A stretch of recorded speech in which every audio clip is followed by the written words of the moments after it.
নমস্কাৰ সকলোকে মোৰ চেনেলটোলৈ স্বাগতম জনাইছোঁ আৰু আজি মই এখন কমিশ্যন আৰ্ট ৱৰ্ক কৰিম আৰু মই পেপাৰটো ইউজ কৰিছোঁ Strathmore Bristol Vellum সাৰফেচ আৰু সাইজটো হৈছে 11x14 ইঞ্চি।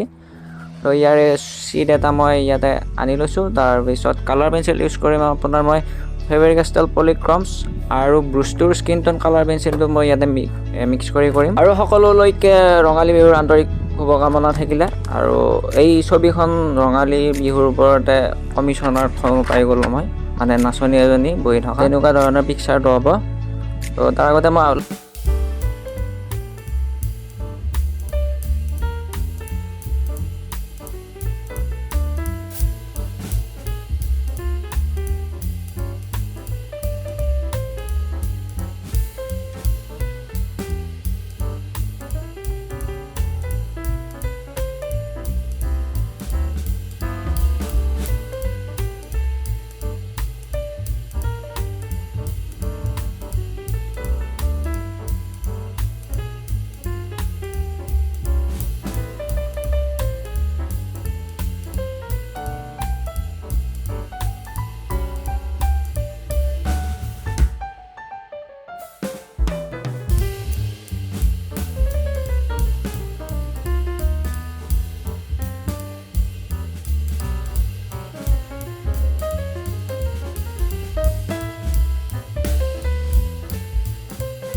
এতিয়া মোৰ ছবিখন কমপ্লিট হৈ গ'ল আৰু এতিয়া ছবিখনত মই স্প্ৰে কৰিম আৰু স্প্ৰেটো ইউজ কৰিম মই ব্ৰুষ্টৰ ফিক্স এডিক স্প্ৰে